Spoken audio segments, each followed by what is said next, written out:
thoughts on the game. Thought we were admirable in our efforts. To lead the game for the majority. Lost a little bit of composure down the stretch. It's been an issue for us going in through the pre-season. Our ability to finish off quarters. I think I'll watch the video later, but if we watch all of the quarters, I felt like we didn't get good looks at the end of quarters, and we ran that shot clock down. They did a great job of taking us out of our offence. I thought became a little bit John-centric when he was out there in that last quarter, trying to get him going instead of just running our stuff. And so we'll learn something from that. But we got to execute down the stretch of games. We got to expect the physicality, like it be expected both ways. But we got to expect it and thrive upon it. But we didn't. So we gave up a lead, put them at the free throw line way too many times. I don't know how many. I think they had 13 in the last quarter. We got to do a better job of protecting that. I think we had 2 in the second half. So there's a big disparagement there that we have to be better at. Look, great game, great competition. Would have been nice to get one more possession and see how we pan that one out. But yeah, tough loss. I know you're not a big one on pointing to refs or anything, but I need to ask, do you feel a bit shortchanged when Keith takes a lot of contact on that last dunk and then Gibbo doesn't seem to make a lot of contact on Mello with seconds to go? Look, man, we can have this conversation every week about consistency of that. It's, we turned the ball over 13 times. Some of them, again, were pretty poor. We didn't execute the end of quarters. We gave up 20 O-boards, although I thought we worked really hard to box out. I thought they were allowed to come over our back a little bit, and we weren't rewarded there. Maybe they rewarded the other way. I've got no control over the referees. I'm not going to blame them. I think too often, teams lose. And you see people bitching about fucking salary caps, fouls, just take it on the chin.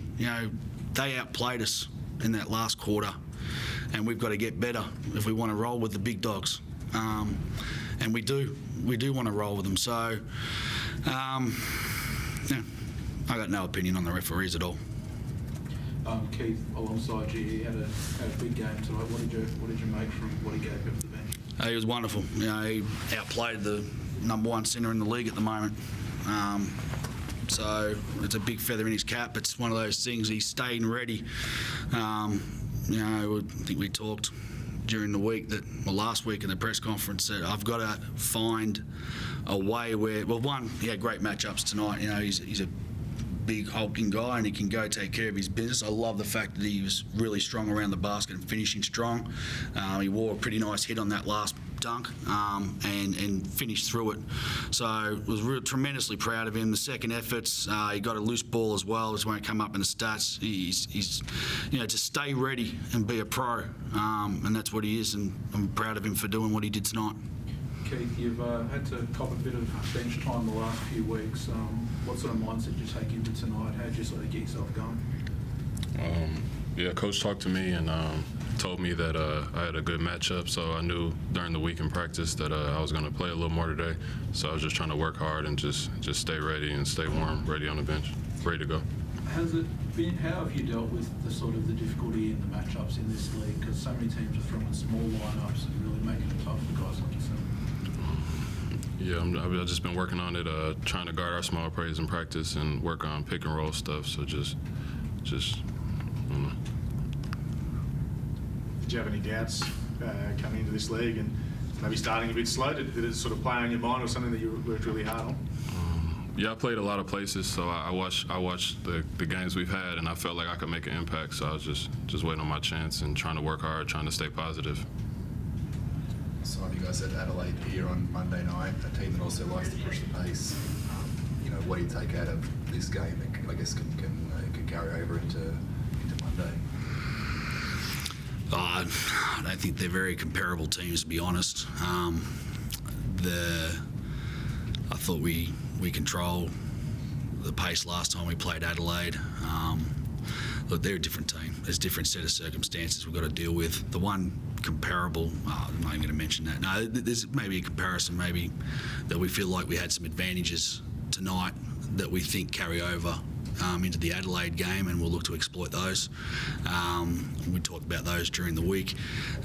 For us, both teams are very good offensive rebounding teams, so we'll have to be, very committed with our bodies to, box out and try and limit them to one shot per possession, and they get to the line a lot.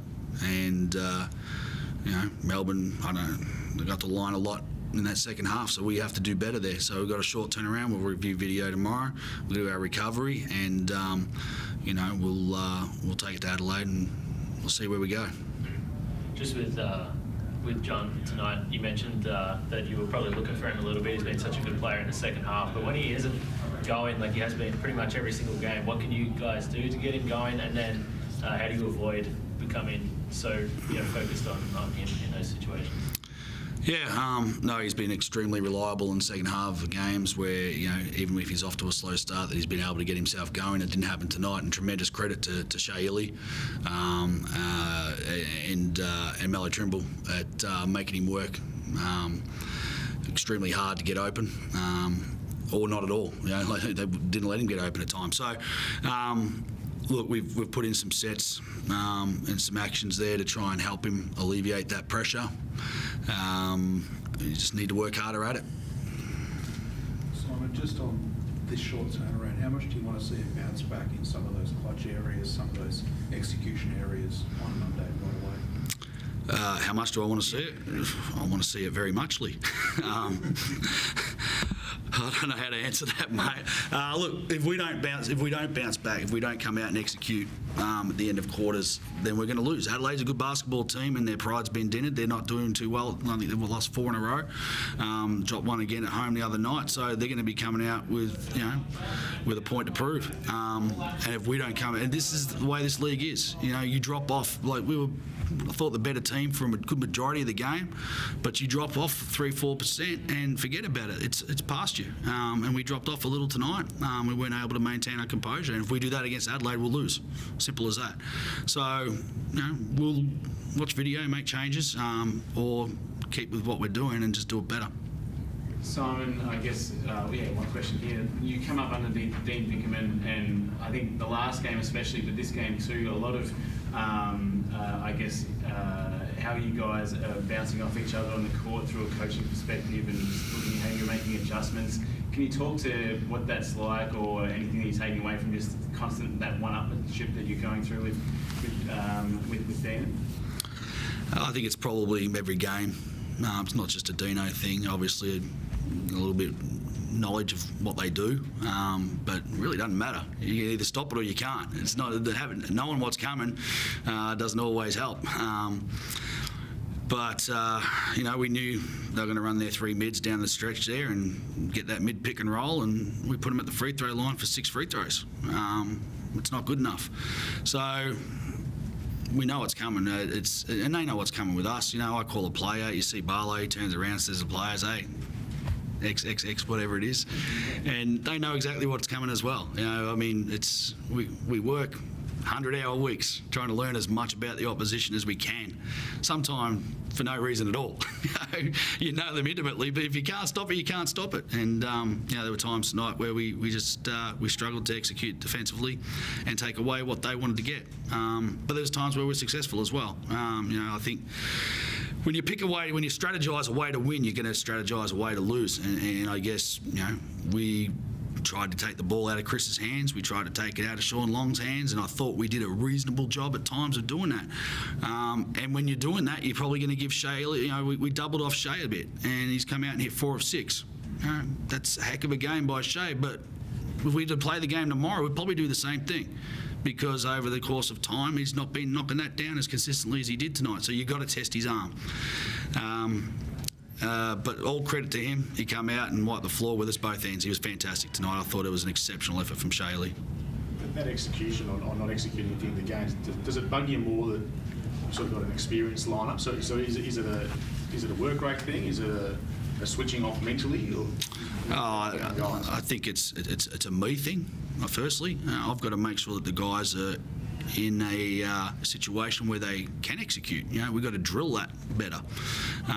So I'll put my hand up and say that's me. I've got to put them in a position and create an environment for them where it's flawless and they can come in and feel safe and comfortable executing down the stretch of games. So that's on me and my staff. We'll do a better job at that. I don't get frustrated at the players for it. I would love to see them do it better, but that's, again, yeah, you got to put a lot of credit on Melbourne and the pressure that they were able to put us under, and you know, we'll just continue to work. You know, I'm very proud of the way we played. I thought our guys busted their ass, and I thought this guy was phenomenal, but I thought they had some guys that were exceptional too.